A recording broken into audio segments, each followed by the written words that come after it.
Olá, aqui é a Helga do canal Desde Espanha.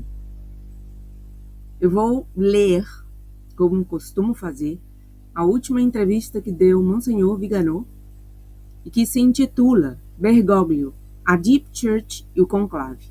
Foi dada a Matteo De Micheli para a Rádio Roma TV este 8 de maio de 2025.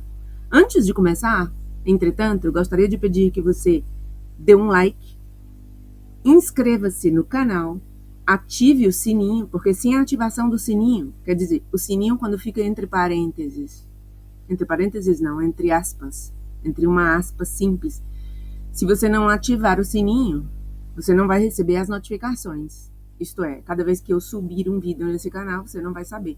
Já alguém chegou a dizer-me que não está recebendo as notificações, e o motivo provavelmente é este. Então, por favor, faça isso. Dê um like. Esse trabalho que eu faço aqui, a única coisa que eu peço é que me dê um like. Compartilhe. Se quiser, e isso seria maravilhoso, comente embaixo do vídeo também. Porque tudo isso ajuda a que o YouTube entenda que o vídeo e o canal são relevantes. E isso faz com que o canal cresça. Claro, nós queremos crescer, óbvio.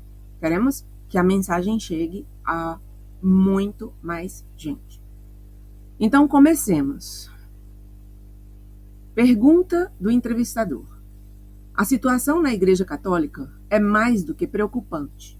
Trata-se de uma igreja dobrada à moda, que se molda, se adapta, contradizendo não apenas o Evangelho, mas até mesmo os mandamentos. Como isso pôde acontecer? De onde se origina tudo isso? Tinha razão Paulo VI, quando em 1972 disse: por alguma fenda entrou a fumaça de Satanás no templo de Deus? Ele se referia ao Concílio Vaticano II? Resposta de Monsenhor Viganò. A Igreja Católica, como sabemos, é indefectível, pois é divinamente assistida pelo Espírito Santo. Isso, no entanto, não significa que ela não possa ser abalada por grandes crises, ferida em sua unidade por cismas, atingida em sua doutrina por heresias, desfigurada pela corrupção moral de seus ministros. A promessa de Nosso Senhor, porte inferi non prevalebunt, as portas do inferno não prevalecerão, deve, portanto, ser entendida não como uma preservação da Igreja contra essas crises, mas no sentido de que as portas do inferno não alcançarão seu objetivo, que é justamente destruí-la, mas chegarão muito perto disso. A apostasia de que fala o Apocalipse, juntamente com as mensagens de Nossa Senhora e as revelações dos santos e místicos, nos alertam sobre essa guerra sem trégua entre Deus e Satanás. Uma guerra feita de muitas batalhas, com desfechos alternados, mas cujo triunfo final de Deus é certíssimo e definitivo. Esse triunfo foi selado na cruz pela paixão e morte do Deus homem com o fato histórico da ressurreição. Como a Igreja é o corpo místico de Cristo, a Passio Ecclesiae está intrinsecamente ligada à Passio Christi, de modo que também ela deverá enfrentar o seu próprio Calvário, ser misticamente crucificada e ser considerada vencida por seus inimigos. Inimigos esses que conseguiram penetrar na cidadela, usurpando, como nos tempos de Cristo, a autoridade legítima, a fim de destruí-la desde dentro com novos Judas. Paulo VI é conhecido por suas inquietantes contradições entre certas palavras suas e o seu comportamento, como quando denunciou aquela fumaça de Satanás que ele mesmo, conscientemente, havia deixado entrar no templo, apoiando as chamadas reformas do Vaticano II, e dando carta branca àqueles que até Pio XII eram justamente considerados hereges ou pervertidos, mas que já atuavam durante o seu pontificado. Basta pensar em Annibale Bugnini ou no jesuíta cardeal Agostino Bea.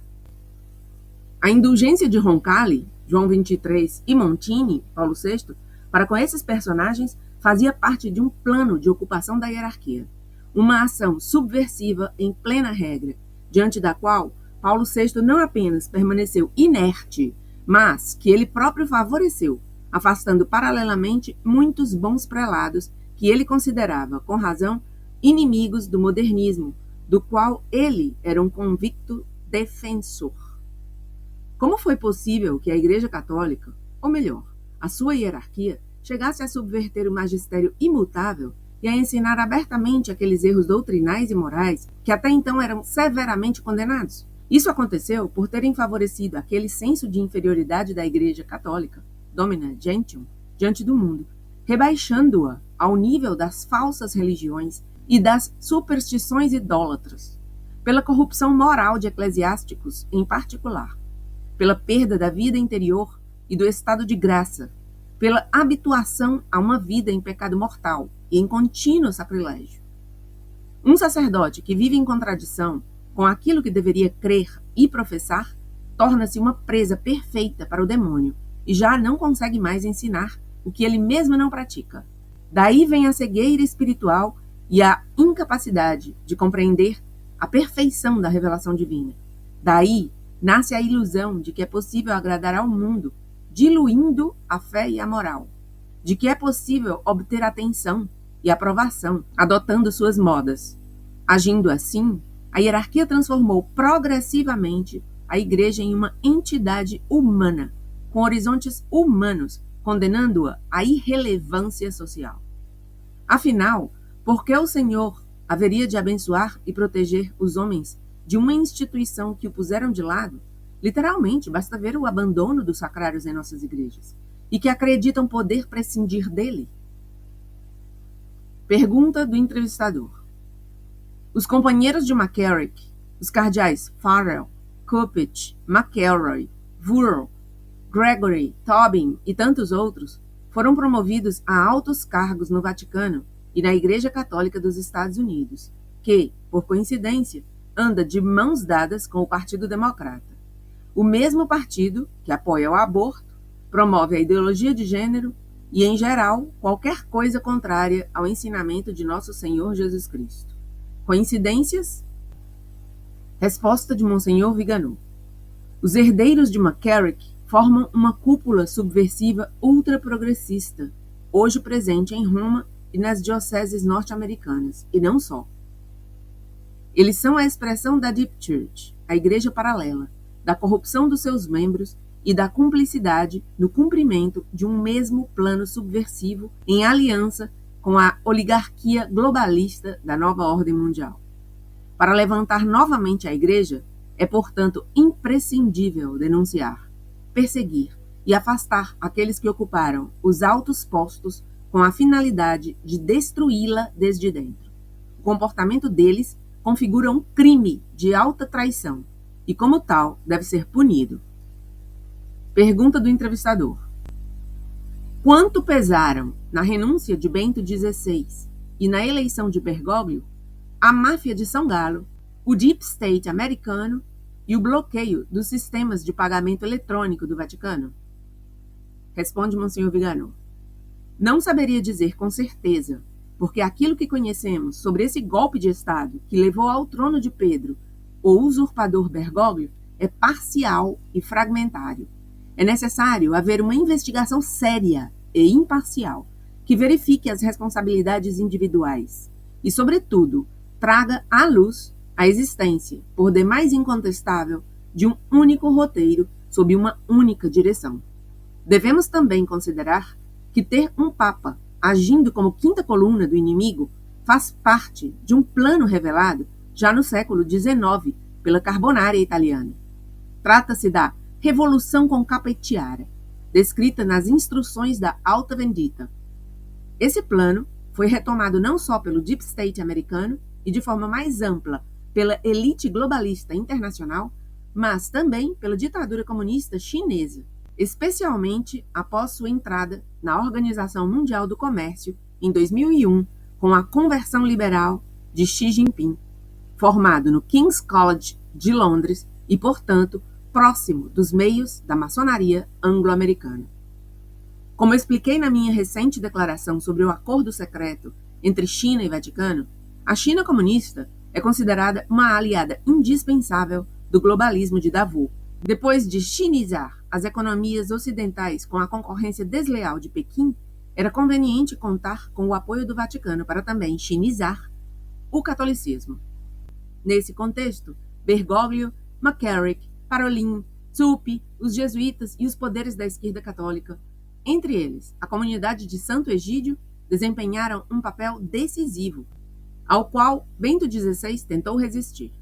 Por isso, era necessário forçá-lo a renunciar, inclusive com o bloqueio do sistema interbancário SWIFT, para abrir caminho a um emissário da agenda globalista woke. É evidente que Bergoglio realizou perfeitamente aquilo que seus patrões esperavam dele, a começar pela vergonhosa traição aos católicos chineses fiéis à Sé Apostólica. Sua efígie na Galeria dos Papas mereceria ser coberta por um pano preto, como fez o Senado veneziano com o Doge Marin Faliero, traidor da Sereníssima, decapitado pro crimine proditionis em 1355, depois de tentar instaurar uma ditadura pessoal no lugar da monarquia eletiva. Pergunta do entrevistador. Apesar de tudo, até Bento XVI, o papado tentou fazer uma barreira à crescente influência maçônica nas altas esferas vaticanas. Com o advento de Bergoglio, as portas foram abertas? Responde Monsenhor Viganò. Lamento ter que discordar. A maçonaria já havia penetrado nas altas esferas vaticanas antes do concílio. A eleição de Angelo Giuseppe Roncalli, que se diz ter sido iniciado nas lojas maçônicas desde quando era núncio na Turquia, confirma que o poder das sociedades secretas já estava presente dentro da Igreja, especialmente durante os últimos anos do pontificado de Pio XII. As audiências com os chefes da loja judaica Bnai B'rith, os gestos maçônicos de Paulo VI, nós, mais do que todos, somos cultores do homem, disse na alocução de 7 de dezembro de 1965. E mais geralmente, a adoção dos princípios revolucionários dos documentos do concílio mostram uma igreja sob a direta influência da maçonaria. A corrente vai do cardeal Villot a Cassaroli, do cardeal Silvestrini a Pietro Parolin. Este último recebeu os elogios públicos do maçom Di Bernardo, que deseja sua eleição. Permito-me observar que todos os representantes da Igreja Conciliar e Sinodal gozam da apreciação das lojas, que os reconhecem como promotores dos ideais maçônicos. Isso seria o suficiente para compreender o seu papel como quintas colunas do inimigo. Faço um parêntese aqui para lembrar que Monsenhor Viganò deu essa entrevista antes de ter sido eleito o que agora se chama Leão XIV, ontem. E aqui está muito claro. Como é que vamos esperar um Papa católico se Monsenhor Viganò, que é o único, praticamente, denunciante do que está acontecendo na Igreja verdadeiramente católica, acaba de dizer aqui, e eu vou repetir, que todos os representantes da Igreja Conciliar e Sinodal gozam de apreciação das lojas maçônicas, que os reconhecem como promotores dos ideais maçônicos, e que isso seria suficiente para compreender seu papel como quintas colunas do inimigo. Acordem, não poderia ter saído desse conclave um Papa Santo, católico de verdade. Obviamente, Deus tudo pode. Continuo. Pergunta do entrevistador. A Igreja de Bergoglio impôs a vacina como um ato de amor, mas um ato de amor forçado é uma violência. Foi a primeira a adotar o passaporte verde, demitindo as guardas suíças não vacinadas, incitando assim a discriminação. Está escrito: amarás o teu próximo como a ti mesmo, não com base no número de doses tomadas, ou estou errado? Parou as missas justamente quando as pessoas mais precisavam de conforto espiritual. Eliminou a água benta, abriu as portas das igrejas para as forças de segurança. A maioria dos sacerdotes não deu bênçãos, nem unções aos doentes de Covid. Até os funerais foram suspensos. Mas não está escrito: porque eu estava doente e me visitastes? Interessantíssima pergunta do entrevistador. Muito boa. Responde, Monsenhor Vigano.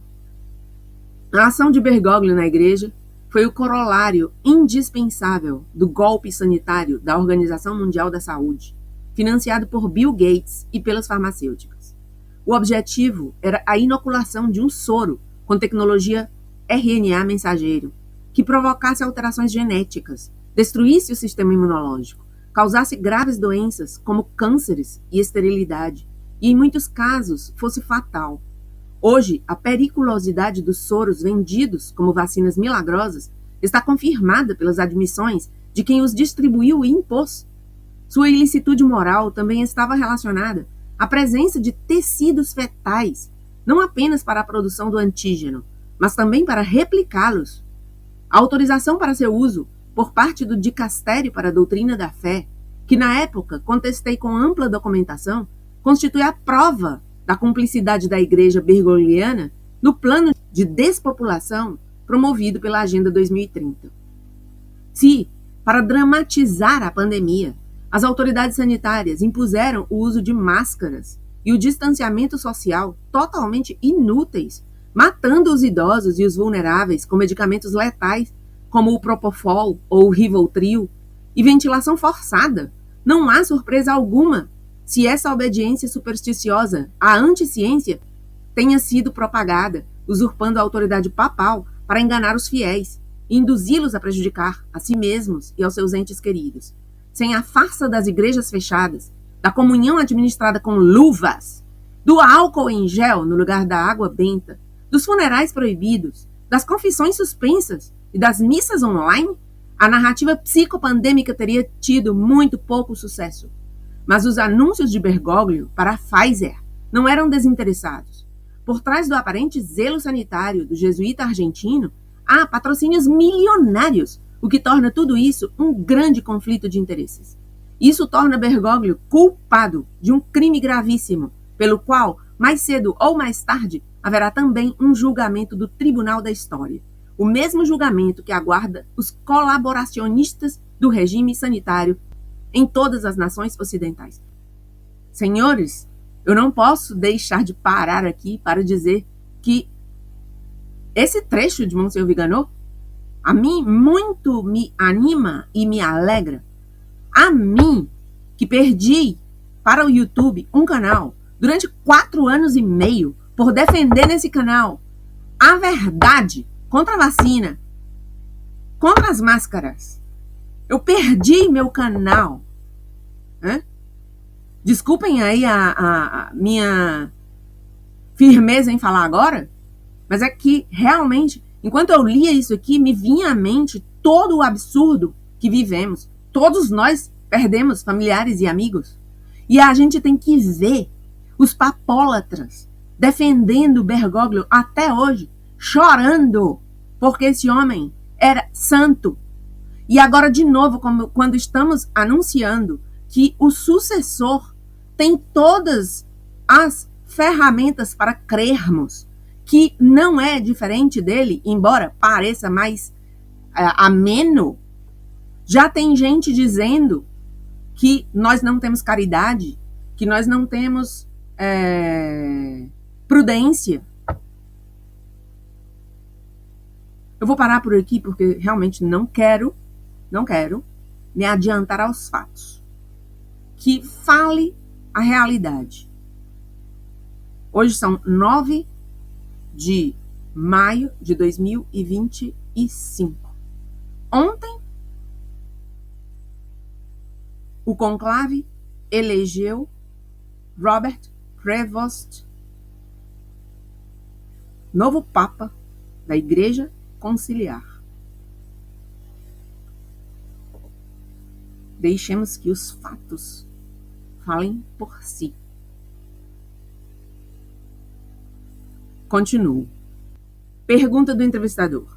Bento XVI dizia que o primeiro direito de um ser humano é o de viver dignamente na terra onde nasce e que o direito à imigração vem depois.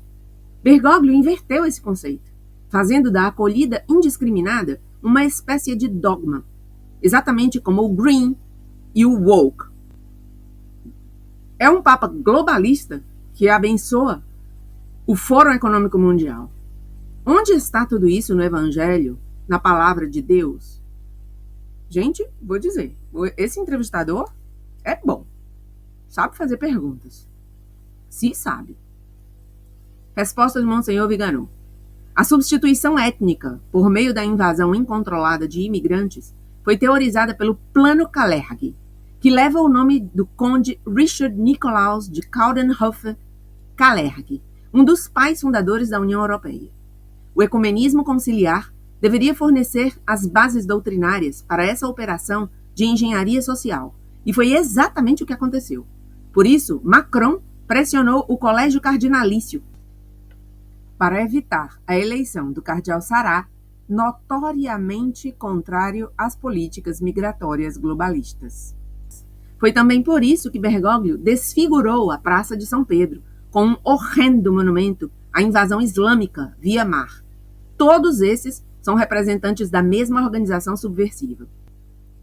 Um Papa romano, autenticamente católico, é consciente de que suas palavras e ações devem ser coerentes com todo o papado católico e com Cristo, o Sumo Pontífice, no mesmo sentido e com as mesmas palavras. Ou, como escrevia São Vicente de Lérins, é necessário que aquilo que professamos tenha sido considerado tal em todos os lugares, sempre e por todos. Por isso, os papas católicos, quero dizer, usam o plural humilitatis, porque por meio deles fala toda a igreja docente. Essa visão sacral da autoridade do Papa romano garante que cada Papa, para ser tal, deve, antes de tudo, guardar e transmitir fielmente o depositum fidei. Não deve tirar nem adicionar nada ao que Nosso Senhor, cabeça da igreja, estabeleceu. Quem modifica, muda, adiciona, retira, relê, reinterpreta, silencia certezas e insinua dúvidas, não fala como Papa, nem como vigário de Cristo, mas age em nome próprio e, portanto, sua autoridade não é a autoridade de Cristo. Foi o próprio Bergoglio que admitiu isso com o seu "Quem sou eu para julgar?". Bergoglio não se considerava nem vigário de Cristo, nem sucessor do príncipe dos apóstolos, nem servo dos servos de Deus.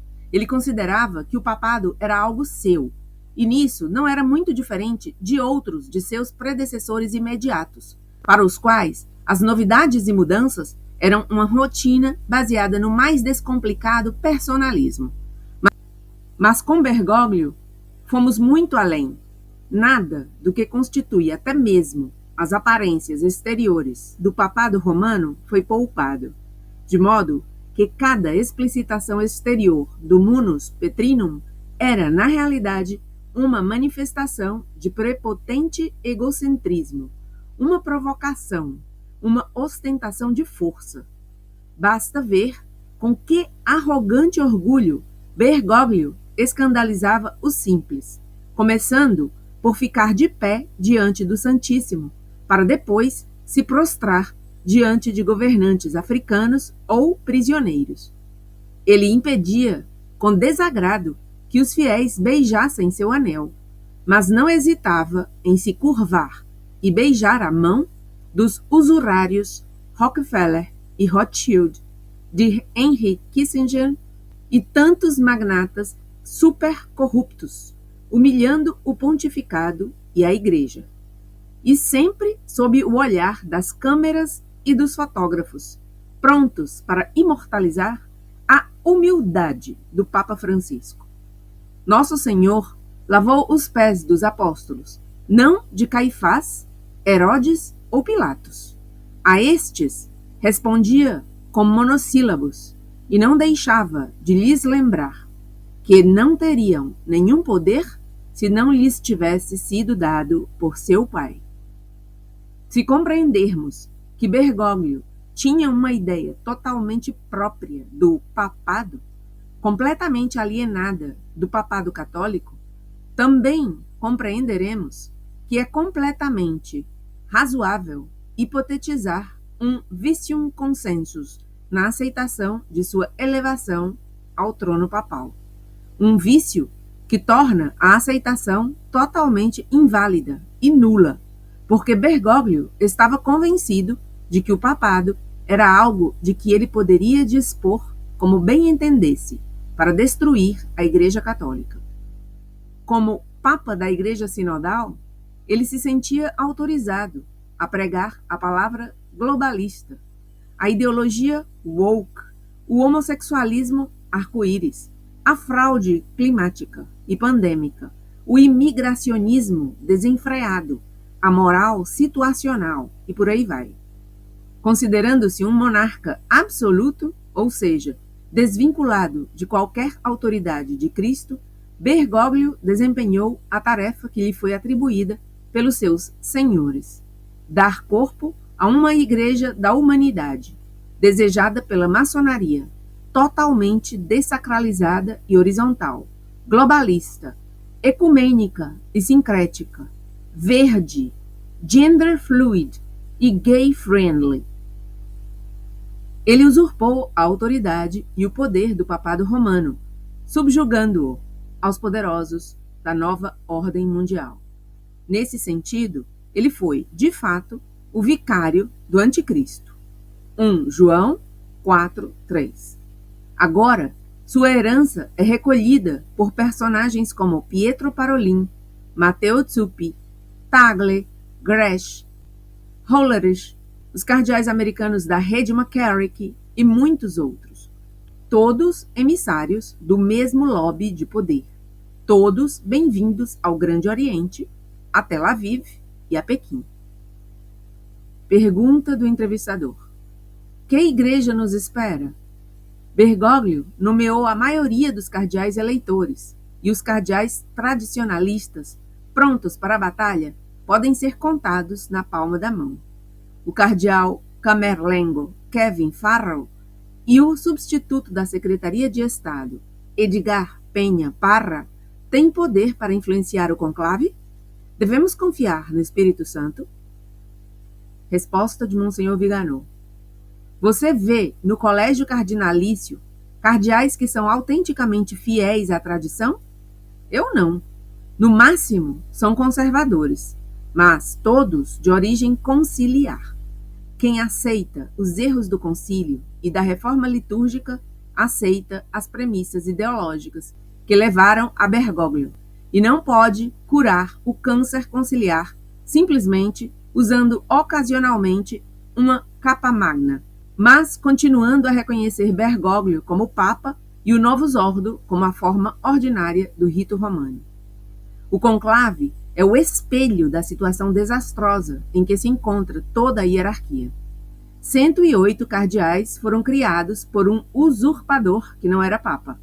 Tentarão perpetuar a usurpação bergogliana com um Papa que assume o bastão e completa a ação destrutiva de Jorge Bergoglio. Admissão de mulheres às ordens sagradas, abolição do celibato sacerdotal, eliminação da missa de todos os tempos, cancelamento da tradição católica, legitimação da sodomia, ofuscação da condenação do aborto e da eutanásia, legitimidade da manipulação genética, democratização do governo da Igreja, desumanização das atividades intelectuais com a aceitação da chamada inteligência artificial. O fato de serem hereges, e muitos deles moralmente pervertidos, os torna completamente alheios à autoridade que usurpam. Esperemos que aqueles poucos cardeais timidamente conservadores decidam lutar. Você me pergunta se devemos confiar no Espírito Santo. É útil recordar as palavras de Nosso Senhor: quem blasfemar contra o Espírito Santo nunca terá perdão. Será culpado de pecado eterno. Marcos 3:29. O Catecismo nos ensina que entre os pecados contra o Espírito Santo estão a presunção de salvação sem mérito, a impugnação da verdade conhecida, a obstinação no pecado e a impenitência final. Ora, não está claro como o Espírito Santo pode agir sobre pessoas que consideram todas as religiões equivalentes, que rejeitam o magistério perene e imutável da Igreja, que legitimam e incentivam os piores vícios e que acreditam que não há nada pelo que pedir perdão a Deus, exceto a falta de acolhimento dos migrantes, a recusa da vacina ou as emissões de CO2. O Senhor não viola nosso livre-arbítrio e o Espírito Santo não pode inspirar aqueles que resistem a ele. Isso não significa que não devemos rezar por essas almas, para que se convertam, se arrependam e façam penitência. Antes de seguir para a próxima pergunta, eu gostaria de sugerir que vejam o meu vídeo sobre o juramento dos cardeais. Intitula-se O Juramento Esquecido, o que mudou nos conclaves desde São Pio X. Porque ali, mesmo sem ter lido essa entrevista que deu Monsenhor Viganò, eu falo a mesma coisa. Não está garantido que o Espírito Santo é quem elege os cardeais. Porque Deus nunca tira nosso livre arbítrio e mesmo os cardeais podem resistir ao Espírito Santo. Sigo. Pergunta do entrevistador. Muitos elogiam Bergoglio, mas ele não agiu promovendo os corruptos e afastando aqueles que o contradiziam, o impediam e aqueles que persistiam em seguir a palavra de Deus? Para Bergoglio, todos são irmãos, todos são dignos de acolhida, exceto aqueles que seguem o Evangelho, que se opõem às suas heresias ou que questionam o Concílio Vaticano II e suas consequências para a Igreja e a fé católica? Resposta de Monsenhor Viganò. Quem elogia Bergoglio não pode se considerar católico, assim como quem quer apagar um incêndio não pode encorajar e valorizar quem o iniciou e o alimentou. Mas a revolução não começou com Bergoglio, mas com João 23 e o concílio. Durante 60 anos, a propaganda herética foi martelada em todos os púlpitos, com ritos irreverentes e protestantes, com críticas ao passado da Igreja e com a reabilitação de heresiarcas e apóstatas. E durante 60 anos, as pouquíssimas vozes dissidentes foram perseguidas, condenadas ao ostracismo e excomungadas por não quererem trocar o magistério católico por promoções e poder.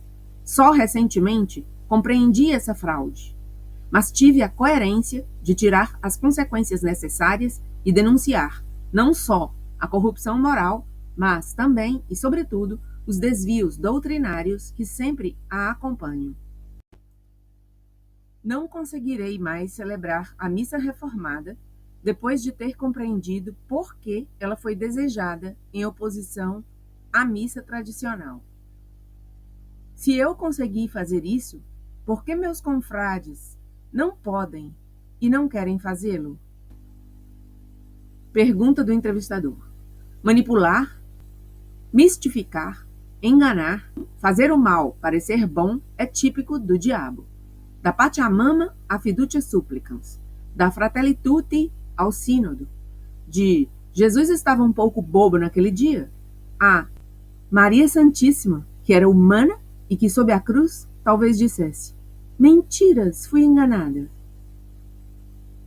Tudo é tão claro. Como é possível que os padres e os fiéis tenham sido enganados por tudo isso? Resposta de Monsenhor Viganò. Sacerdotes e fiéis têm o hábito de praticar a obediência sem distinção, fazendo dela um fim e não um meio. A obediência não é um bem em si mesmo. É um bem se alguém obedece a uma autoridade legítima para uma ordem legítima. É um mal se alguém obedece a uma autoridade ilegítima ou a uma ordem ilegítima. Transformar a obediência em um fim, quando ela é um meio direcionado para um fim maior, é um erro grave, que, se feito conscientemente, também se torna um pecado. Ao considerarmos a obediência, esquecemos muitas vezes que não existe apenas a obrigação, por parte do súdito, de obedecer ao superior, e somente nas coisas sobre as quais ele tem autoridade, e sem nunca desobedecer a Deus. Mas há também o dever do superior de dar ordens legítimas, visando ao bem. Quem abusa de sua autoridade, exigindo obediência incondicional de seus súditos para um propósito ilícito, como forçar os fiéis a cometer pecados contra a fé ou a moral, ou, em qualquer caso, obrigá-los a desobedecer à Igreja e a Deus, torna a autoridade que exerce ilicitamente odiosa e, por sua vez, desobedece àquele que o colocou na autoridade. Infelizmente, a ignorância do catecismo e dos rudimentos da religião católica foi imposta por aqueles que sabiam bem que um povo culto seria capaz de desobedecer e de se rebelar contra os falsos pastores e suas falsas doutrinas. E depois de 60 anos, vemos os resultados. Os fiéis católicos e muitos padres acreditam que a obediência à autoridade eclesiástica é um dever sem quaisquer limitações. Mas dessa forma, a tirania foi legitimada, e Bergoglio era um tirano por direito próprio. O levantamento da excomunhão do jesuíta Rupnik, a promoção de sodomitas notórios, a proteção de pedófilos e predadores sexuais é apenas uma manifestação do absolutismo digno de um sátrapa babilônico, assim como a perseguição de seus oponentes contra a lei e a justiça. Pergunta do entrevistador. Sempre defendi que o plano europeu, da União Europeia, é um plano satânico. Cometi algum pecado? Eu, Helga, também sempre defendi isso. Há mais de 10 anos, eu entendi o que era a União Europeia. E nos meus vídeos, muitas vezes está explícito o chamamento a reconhecer que é uma instituição satânica. Com essas palavras, satânicas. Resposta de Monsenhor Viganò. Cometeria um pecado se não considerasse satânico o projeto sinárquico da União Europeia e da elite globalista. Não nos esqueçamos de que a ideologia subjacente à nova ordem mundial é essencialmente luciferiana e anticristã, ou, como Ursula von der Leyen eufemisticamente colocou, está inspirado no Talmud. Para quem não sabe, Ursula von der Leyen é a presidente da Comissão Europeia, que há pouco mais de um mês avisou que os europeus deveriam fazer um armazenamento de produtos de primeira necessidade para uma crise de 72 horas. Eles passam o tempo inteiro espalhando o medo. Tudo para melhor controlar-nos. Pergunta do entrevistador. O que devemos fazer nós, católicos, a quem Deus concedeu a graça de compreender o engano dos demônios? Permanecer na Igreja Católica, continuar a frequentar a missa e a receber os sacramentos? Ou deveríamos nos afastar dela para seguir sacerdotes fiéis à palavra de Deus? Porque há de tudo lá fora, até mesmo aqueles que se reúnem como fiéis ao proclamarem estar em contato direto com Nosso Senhor. O diabo está sempre à espreita. Os fiéis estão desorientados e correm o risco de se perder. O Senhor, que é um bom pastor, como conduziria o rebanho? Resposta de Monsenhor Viganò. Não devemos cair no erro de crer que um católico, para continuar sendo católico, deve distanciar-se da Igreja. São os subversivos que a ocupam que devem ser expulsos, e não os fiéis, que têm todo o direito de permanecer ali. O pasto e o redil não podem ser mudados. Os mercenários e os falsos pastores devem ser mudados. Os fiéis, como ovelhas que reconhecem a voz do seu pastor, devem antes exercer aquele discernimento indispensável em tempos de crise.